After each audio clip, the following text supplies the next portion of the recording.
அனைவருக்கும் வணக்கம்.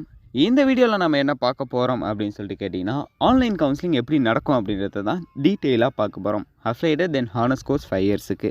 நிறைய பேர் இதில் வந்து பயங்கரமாக டவுட் கேட்குறீங்க. கீழே கமெண்ட் செக்ஷனில் சிலர் என்ன கேட்டிருந்தாங்கன்னா, கவுன்சிலிங்கில் என்ன மாதிரி கொஸ்டின் கேட்பாங்க அப்படின்ற கேள்வி கேட்டிருந்தாங்க. ஸோ இதை கொஞ்சம் டீட்டெயிலாக வீடியோ மேக் பண்ணி போட்டால் உங்களுக்கு யூஸ் ஆகுமே அப்படின்றதால தான் இந்த ஒரு வீடியோ. வீடியோக்குள்ளே போகிறதுக்கு முன்னாடி இந்த விஷயம் அட்மிஷனான பாய்ஸ் அண்ட் கேர்ள்ஸுக்கு வாட்ஸ்அப் குரூப் லிங்க் இருக்குன்னு எல்லாருக்கும் தெரிஞ்சிருக்கும். கீழே டிஸ்கிரிப்ஷனில் லிங்க் இருக்குது, மறக்காமல் போய்ட்டு ஜாயின் பண்ணிக்கோங்க. உங்கள் டவுட்ஸை அதில் கிளாரிஃபை பண்ணிக்கோங்க. இப்போ வீடியோக்குள்ளே போகலாம். கவுன்சிலிங் காலேஜ் அப்ளிகேஷன் எல்லாருமே போட்டிங்க. அப்ளிகேஷனை போட்டதுக்கப்புறம் நெக்ஸ்ட் ப்ரொசீஜர் கவுன்சிலிங் அப்படின்றது தெரிஞ்சிருக்கும். இந்த கவுன்சிலிங்கை பொறுத்த வரையும் full and full online mode தான் அப்படின்றது எல்லாருக்குமே தெரிஞ்சிருக்கும்.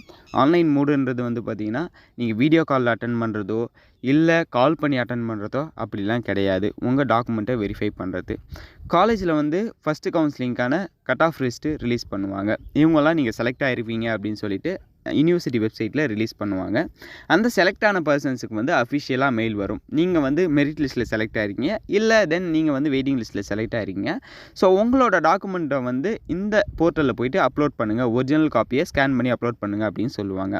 அப்போ நீங்கள் என்ன பண்ணணும் அப்படின்னா, நீங்கள் அப்ளை பண்ண மாதிரியே போர்ட்டலில் போய்ட்டு லாகின் பண்ணி உங்களோட ஒரிஜினல் டாக்குமெண்ட் எல்லாத்தையும் ஸ்கேன் பண்ணி அதை அந்த போர்ட்டலில் அப்லோட் பண்ணி விட வேண்டியதான்.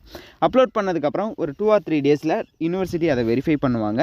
வெரிஃபை பண்ணிவிட்டு டாக்குமெண்ட் எல்லாம் கரெக்டாக இருந்தது, உங்கள் பர்சன்டேஜ் எல்லாம் கரெக்டாக இருந்தது அப்படின்னா ஒரு குறிப்பிட்ட டேட்டில் 2 or 3 டேஸ்க்கு அப்புறம் நீங்கள் கேட்டிருந்த காலேஜ் ப்ரிஃபரன்ஸில் உங்களுக்கு எந்த காலேஜ் கிடைச்சிருக்கோ அந்த காலேஜை வந்து உங்களுக்கு வந்து கொடுப்பாங்க. காலேஜ் ப்ரிஃபரன்ஸை பொறுத்த வரையும் ஃபஸ்ட்டு கொடுத்த காலேஜ் கொடுப்பாங்க. மெரிட் லிஸ்ட்டில் இருந்தீங்க அப்படின்னா கன்ஃபார்ம் நீங்கள் ஃபஸ்ட்டு கொடுத்த காலேஜ் கிடைக்கும். இல்லை வெயிட்டிங் லிஸ்ட்டில் இருந்தீங்க அப்படின்னா செகண்ட் அண்ட் தேர்ட் ஆப்ஷனில் நீங்கள் கொடுத்துருக்க காலேஜ் கிடைக்கும். சரிங்களா? ஸோ இதுதான் வந்து ஆன்லைன் கவுன்சிலிங்கான ப்ரொசீஜர். நீங்கள் அப்படியே அலாட்மெண்ட் ஆர்டர் உங்களுக்கு அலாட் பண்ணதுக்கப்புறம் அதை டவுன்லோட் பண்ணி காலேஜில் போய்ட்டு ஜாயின் பண்ணிக்க வேண்டியது தான். ஒன்றும் அதுக்கப்புறம் வந்து நீங்கள் கவுன்சிலிங் மட்டும் அட்டன் பண்ணால் போதும். அதுக்கப்புறம் என்னென்ன ப்ரொசீஜர் அப்படின்றத நான் வீடியோஸ் மேக் பண்ணி போஸ்ட் பண்ணுவேன். இதில் சொன்ன இன்ஃபர்மேஷன் யூஸ் ஆகிருக்கும்னு நினைக்கிறேன். அடுத்த ஸ்டேஜில் என்னென்ன நடக்கும் அப்படின்றத இந்த ஒரு ஸ்டெப் பை ஸ்டெப்பாக நம்ம பார்க்கலாம். இந்த ஸ்டெப்பு முடிச்சதுக்கப்புறம், அதாவது கவுன்சிலிங் முடிச்சதுக்கப்புறம் நெக்ஸ்ட்டு என்ன பண்ணணும் அப்படின்றத அந்த டைமில் சொல்கிறேன். இந்த ஒரு இன்ஃபர்மேஷன் தான் இந்த ஒரு வீடியோவே மேக் பண்ணேன். இன்ஃபர்மேஷன் யூஸ்ஃபுல்லாக இருந்ததா இல்லையா அப்படின்றத கீழே கமெண்ட் செக்ஷனில் சொல்லுங்கள். கூடவே த லா லுக் தமிழ் யூடியூப் சேனலை சப்ஸ்கிரைப் பண்ணிக்கோங்க. தேங்க்யூ கைஸ், பாய்.